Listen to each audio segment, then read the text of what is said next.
La première session ordinaire de l'année 2021 s'est ouverte, ce jeudi 1er avril, à l'Assemblée nationale. Les travaux ont été ouverts par le président de l'institution parlementaire, Louis Vlavonou, en présence de 51 de ses collègues. C'est reparti pour 3 mois de travaux à l'Assemblée nationale pour le compte de la première session ordinaire de l'année 2021. Cela, conformément à l'article 87 de la Constitution béninoise qui dispose que l'Assemblée se réunit de plein droit en 2 sessions ordinaires. La première session s'ouvre dans le cours de la première quinzaine du mois d'avril. La deuxième session s'ouvre dans le cours de la seconde quinzaine du mois d'octobre. Chacune des sessions ne peut excéder 3 mois.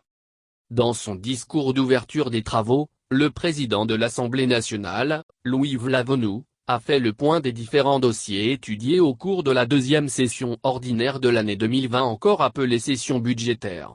Il a rappelé que 12 lois ont été adoptées. Soulignant quelques détails, le président Louis Vlavonou a mis un accent particulier sur les lois à forte valeur ajoutée sociale, notamment la loi portant protection de la santé des personnes, la loi portant organisation des activités pharmaceutiques ainsi que la loi modifiant et complétant la loi régime juridique du bail à usage d'habitation avec l'insertion de nouvelles dispositions relatives à la location-accession, destinées à faciliter l'accès des populations à la propriété immobilière. Le président de l'Assemblée nationale a ensuite annoncé les dossiers phares qui meubleront les 3 mois de travaux parlementaires. Il n'a pas occulté le volet du contrôle de l'action gouvernementale, seconde mission du Parlement.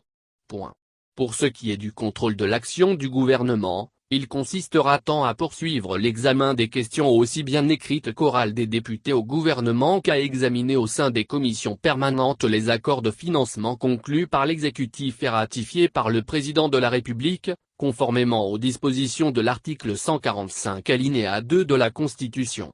À cet égard, nous ne manquerons pas de faire les observations que nous jugerons opportunes, a martelé Louis Vlavonou. Actualité électorale oblige, le président de l'Assemblée nationale n'a pas manqué d'inviter les populations à sortir massivement et dans le calme pour participer à l'élection présidentielle du 11 avril prochain pour s'acquitter de leurs devoirs civiques afin que ce scrutin capital pour l'enracinement de la démocratie et l'émergence du Bénin se déroule dans la paix et la transparence. Louis Dossou remplace feu Jean-Pierre Babatunde. L'Assemblée nationale a accueilli, ce jeudi, l'installation de Louis Kodjo Dossou, suppléant du député Jean-Pierre Babatunde décédé en février dernier. Il a été investi dans ses fonctions de parlementaire par le président Louis Vlavonou, en marge de la cérémonie d'ouverture des travaux de la première session ordinaire de l'année 2021. Louis Kodjo Dossou a été installé en lieu et place du défunt pour poursuivre le reste du mandat.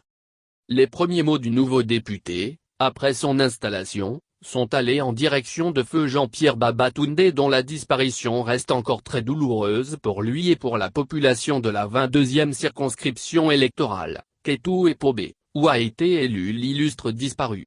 Louis Kodjo Dossou promet de marquer d'une empreinte indélébile son passage à l'Assemblée nationale tant au niveau des productions intellectuelles qu'au niveau de ses interventions dans le strict respect des lignes de son parti, l'Union progressiste, UP. Âgé de 61 ans, Louis Kodjo Dossou est un administrateur du Trésor à la retraite. Il est, par ailleurs, titulaire d'un diplôme d'études supérieures comptables et financières, DESCF, obtenu en France en 1990. En tant qu'expert comptable, le nouveau député a, à son actif, plus de 30 années d'activité professionnelle tant dans le secteur public que privé en matière de comptabilité, de gestion, d'audit, de commissariat aux comptes, études économiques de projet. Jusqu'à son installation hier, Louis Kodjo Dossou est le conseiller technique aux finances et au budget du président de l'Assemblée nationale. C'est dire que c'est un fin connaisseur de la maison Parlement qui supplée désormais à feu Jean-Pierre Babatunde. Th. C. N.